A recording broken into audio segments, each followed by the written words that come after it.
Yamuna Devi's biography, Unalloyed Devotion, Prabhupada told her that I put everything into these 3 volumes. Everything you need to go back home, back to God is in this first canto. And Prabhupada hired an Indian artist when he had his own disciples become artists, become much improved. Picture of the entire cosmic manifestation. And on the cover was the main feature was the lotus of the Loka Vrindavan. And within that lotus, in the inner circle, were Radha and Krishna with their associates, enjoying their pleasure pastimes in Goloka Vrindavan. And Prabhupada wanted to affirm and stress and teach everyone that this is the ultimate goal of life. And up until 1971, Prabhupada would speak on the Srimad Bhagavatam, but without the chanting of Jai Radha Madhava, which is a small song that's contained within the large opus of the work of Srila Bhaktivinoda Thakur. I believe it's in his Gita Mala. It's these 4 lines. So you talk to devotees in the Saraswati line from Srila Bhakti Saraswati, they say this is something new and special that Srila Prabhupada I might be repeating in the morning, so to some degree. So, chanting Jai Radha Madhava on the day of Radhashtami, very, very special. Prabhupada, in purporting the chapter 1 of the Adi Leela, the Chaitanya Charitamrita, entitled The Spiritual Masters, describing Guru Tattva in particular, that it is understood that the spiritual master is the representative of Srimati Radharani and or the manifest representative of Sri Nityananda Prabhu, who is Balaram, the Prakash Vigraha, the first expansion of Krishna, and he's understood to be the Supreme Personality of Servitor Godhead. So, we shouldn't miss this opportunity, all of us together, before Shri Shri Radha Govinda on Radhashtami, to follow Srila Prabhupada's example by chanting Jai Radha Madhava. Hari Bol. Jai Radha Madhava, Jaya Kunja Bihari,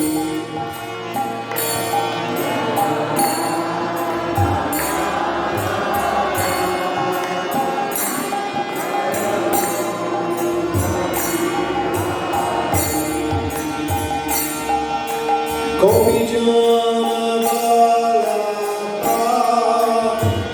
Jaya Giri Vardhari, Jaya Giri Vardhari.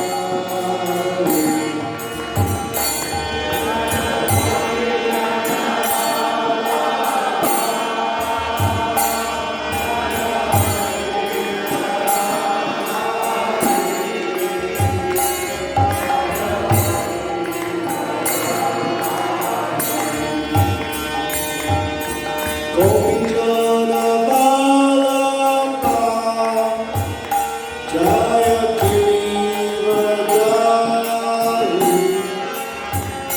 Jaya Giri Vardhari.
giving him mridanga lessons and watching his fledgling attempt to try to play the mridanga, so that Prabhupada was very, very relishing it, although it was just so simple and elementary. And he, Mukunda Maharaj, then Michael Grant at the time, realized that I'm in the presence of a great master who can teach on the highest level, but at the same time relishes teaching on the most rudimentary, elementary level.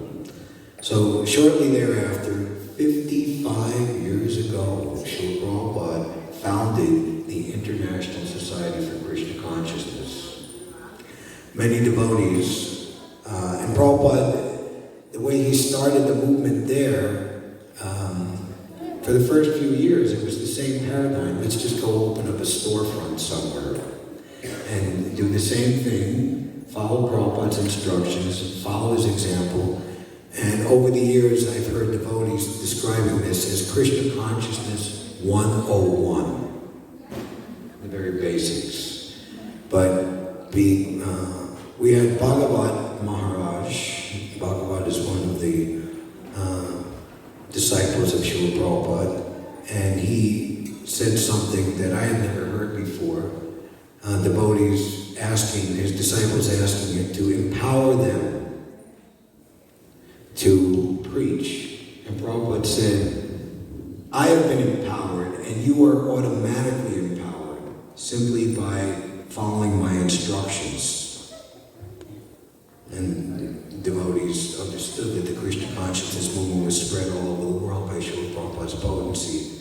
So, Prabhupada said on this day, Radhashtami day, 55 years ago, which was also the initiation day of Kirtanananda, Satsvarup Maharaj, Achyutananda, and I believe Brahmananda as well, that Krishna is very strict and hard, so we have to fast till midnight on his appearance day.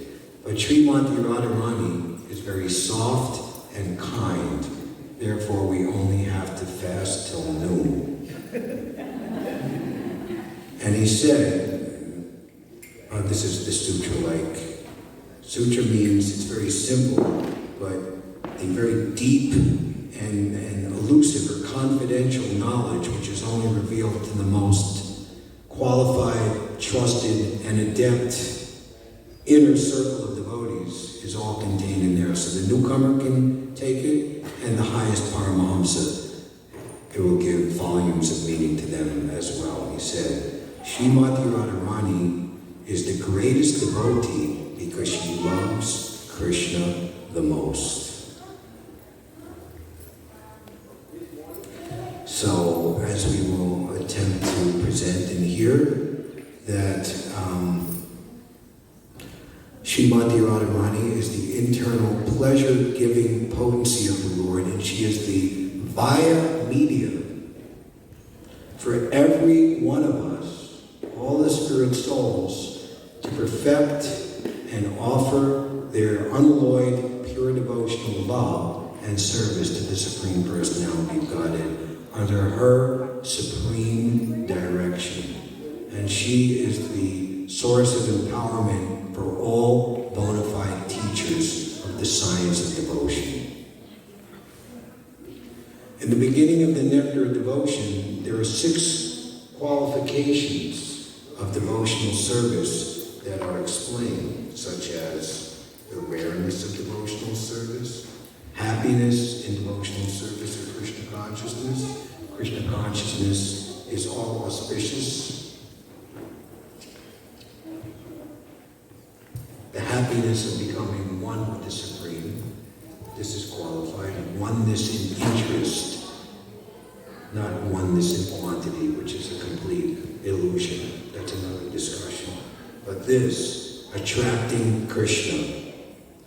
Srila Rupa Goswami, who of course has given us this nectar of devotion, Bhakti Rasamrita Sindhu, has stated that devotional service attracts even Krishna. Krishna attracts everyone, but devotional service attracts Krishna. symbol of devotional service in the highest degree is Radharani. Krishna is called Madan Mohan, which means that he is so attractive that he can defeat the attraction of thousands of cupids, of which just one cupid has bewildering the entire material world in lustful attraction. So that Madan Mohan can stupefy and charm countless multitudes of such cupids.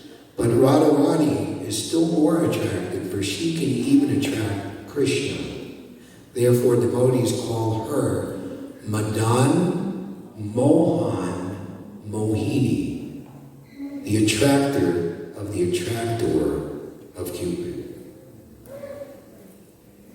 So, Krishna is not moved by any amount of showy ritual, even if it's, with great riches and opulence. If there's any ostentation in the attitude, Krishna detects it right away, and he doesn't have to accept that so-called offering. But the sincere, humble, and selfless, dependent, loving mood of the supremely pious soul, this is very, very attractive to Krishna. And it's described that this is the greatest opulence of the Supreme Personality of Godhead. Although he is Swarat, Atmaram, Satya Sankalpa, whatever he desires immediately becomes true. He's full in himself. He doesn't need anyone to increase his happiness. At the same time, he relies on pure devotees to expand his pleasure, potency, and pastimes more and more. People think, well, if God knows everything, then there's no question of free will. He already knows what you're going to do. Yes, and also at the same time, in a qualified no. That is the beauty of free will engaged in the service of the Lord. Prabhupada writes in the Bhagavad Gita to surrender, in the first canto, in regards to all glories to Narada Muni. He's a liberated spaceman. He can go everywhere. To surrender completely to the Supreme Lord means to acquire complete freedom in life. So, as we were hearing, Srimati Radharani is the supreme emblem of such spontaneous freedom in loving the supreme absolute truth. To perform devotional service means to follow in the footsteps of Radharani, and devotees in Vrindavan. Vrindavan is a place, but also, or even more importantly, it's the state of pure consciousness. Wherever you are, that is Vrindavan. Prabhupada has said that a devotee can create the atmosphere of Vrindavan anywhere by his pure and empowered devotional service.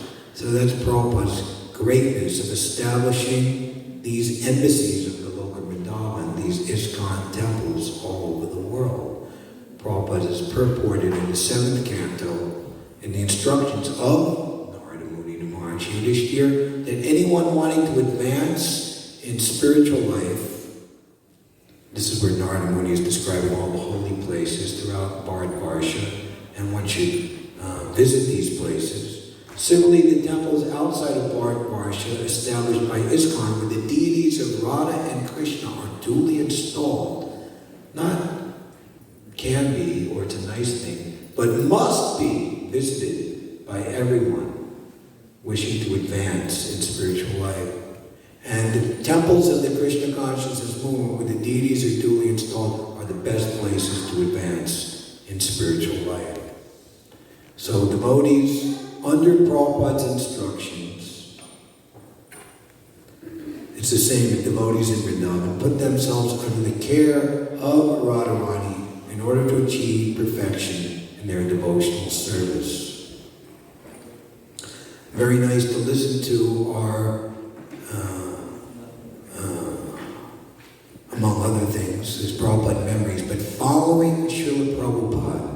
That is 11 3-hour each, approximately, segments originally put on DVD, but now you can also look on YouTube.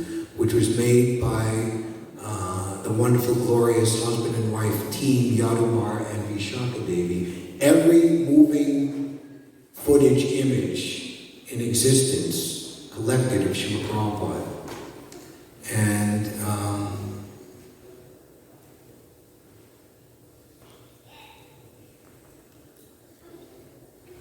I forgot my train of thought. Maybe it'll come back to me. Forgive me what point I was about to make. In other words, devotional service is not an activity of the material world, is directly under the control of Radharani. In the Bhagavad Gita, it is confirmed that the Mahatmas, or great souls, are under the protection of Daivi Prakriti, the internal energy, Radharani. Mahatmanastu Mamparta, Daivim Prakritim Ashrita. The great souls, those who are not deluded, are not under the control of the external illusory energy, but they're under the influence of the internal pleasure-giving potency. So being directly under the control of the internal potency of Krishna, devotional service attracts even Krishna himself. Srila Bhaktisiddhanta Saraswati Thakur, the spiritual master of our Srila Prabhupada, said, this is also very sutra-like and profound, don't try to see God, but act in such a way that God wants to see you. So God's, or Krishna's, attraction to Srimati Radharani is based on the super excellent level of topmost spiritual saintly qualifications. Prabhupada has taught us that we need to, or that the goal of spiritual life is to give up this temporary material body. There's a little book which contains Bhagavad Gita classes that Prabhupada gave. Beyond birth and death. The goal of life is to go beyond this realm of birth and death. Samsara Dhamma Nama Lila Loka, the spiritual master, is delivering this materially afflicted world, the worlds of Martyaloka, of repeated birth and death, by bringing benediction from the ocean of mercy, that is Radha and Krishna's mercy, and pouring down that rain upon the blazing forest fire of this material existence.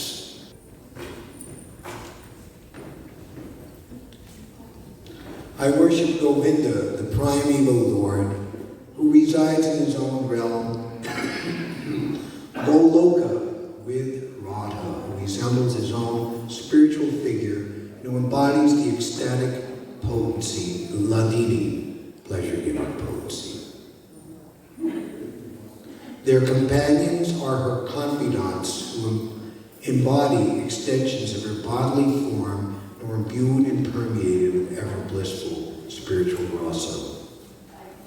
This is from the Brahma Samhita. So, approaching the worship of Radha and Krishna, Prabhupada has made this available to us as it is being made available in this age through the mercy of Lord Chaitanya Mahaprabhu. Now I remember what I was wanting to say earlier. At the Mayapur Festival in 1976, Srila Prabhupada was lecturing on the pastimes of Lord Nrsimhadev and Prahlad Maharaj. And there was Sudamani Devi Dasi, the wife of Ravindra Swarup Prabhu. They were in Philadelphia for many years.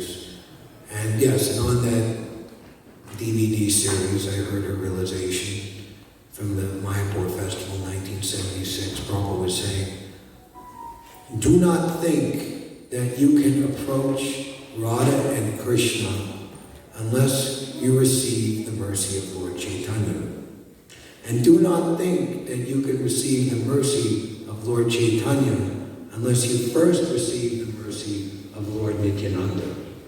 And don't think that you can receive the mercy of Lord Nityananda unless you first receive the mercy of the 6 Goswamis, Shri Rupa Shri Sanatan Bhatta Raghunath, Shri Jiva Gopal Bhatta Dasa Raghunath, and the chief disciples of Lord Chaitanya Mahaprabhu, especially Rupa Sanatan Raghunath Goswami. And don't think that you can get the mercy of the 6 Goswamis unless you would receive the mercy of your spiritual master. So, there is a definition, it's actually a group of apasiddhantic, or those acting whimsically outside the bona fide and authorized instruction of the cyclic succession. They're called sahajiyas. That means those who take things very cheaply. One is to take the worship of Radha and Krishna, Sita Ram, Lakshmi Narayan, cheaply, is to misconstrue or misidentify their super excellent pastimes and their status like what we perceive in this material world. So therefore, regulative principles and very, very sincere over long periods of time performance of devotional service and practice, sadhana bhakti, is absolutely necessary to come to the threshold, to the precincts of actually being able to worship Sri Sri Radha Govinda properly. Srila Prabhupada was very keen to detect any such sahajiya tendencies in his disciples, in his movement, and to very quickly correct such tendencies and put everything and everyone back on the right path. But the goal ultimately is to come to the stage of being a servitor and worshiper of Sri Sri Radha Govinda. And the Sankirtan movement of Lord Chaitanya, Golokera Premadana Harinam Sankirtan, this treasure of divine love, or the facility to worship the divine couple in Goloka Vrindavan, has come. Premadana, this greatest gift of love, has come to this world in the form of the Sankirtan movement of Lord Chaitanya Mahaprabhu. And the Hare Krishna Mahamantra is simultaneously for everyone. I was also here, Prabhupada was in Mauritius in October 1975, and they were driving. There was Brahmananda Swami, Krishna Krishna Swami, Shrutakirti, and Srila Prabhupada, just 4. They were taking a car ride, and some happy-go-lucky guys, young guys, on a sugarcane truck saw them and just started joking and saying, Hare Krishna, ah, eating their sugarcane. And Brahmananda asked Prabhupada, what happens to them?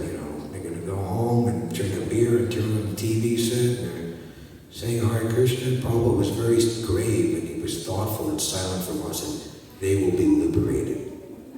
And it's confirmed, either jokingly, in jest, whatever the motivation, the potency of the Hare Krishna Mahamantra. But ultimately, the topmost devotees, and as Rupa Goswami describes, the essence of all advice is to utilize one's full time in nicely hearing and chanting Lord's divine name, fame, form, qualities, and eternal pastime, thereby entering into Goloka Vrindavan Dham to serve Krishna under the guidance, Divya Bindaranya Kopajumana Shrimad Ratnakar, the most confidential associates of the divine couple, under the guidance of the Lord's beloved devotees who are deeply attached to his devotional service. So the Acharyas describe that the highest devotees, they simply chant all day and night. Bhaktivinoda Thakur, he reveals towards the end of his life that he was ordered by Lord Jagannath to make a bhajan kutir. It was actually Lord Chaitanya ordered him. My dear, pure-hearted devotee, Sachana, you simply go to the place that is not different than Govardhan, the Chatak Parvat, where I personally buried my beloved Haridas. Haridas Thakur's disappearance day is coming. This is the 8th day, on the 14th day, 6th day, before the full moon of this month, Bhaja Purni. and you erect a bhajan kutir, and you simply chant the Hare Krishna mantra. And by this chanting, you will be able to deliver the entire world. That is the Paramahamsa Babaji, authorized person, the potency of that individual's chanting. So Srila Prabhupada has come with the chanting of the Sankirtan movement and has raised an army of devotees, which is now in the San Francisco 1974 or 5. How many 5,000 committed life.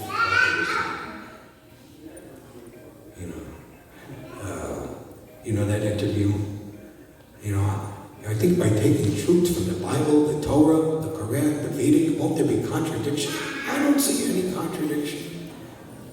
And you can go through any religious process that you like, but if you come to know God and love God, thank you very much, Swami. It was a pleasure to meet you. We hope to see you again when you come next year.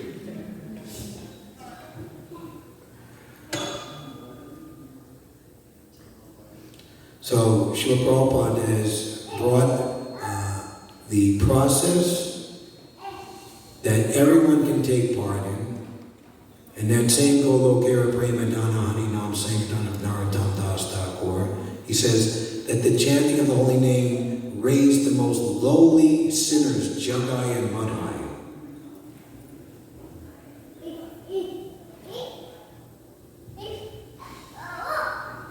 So this is a very special day, a very glorious day.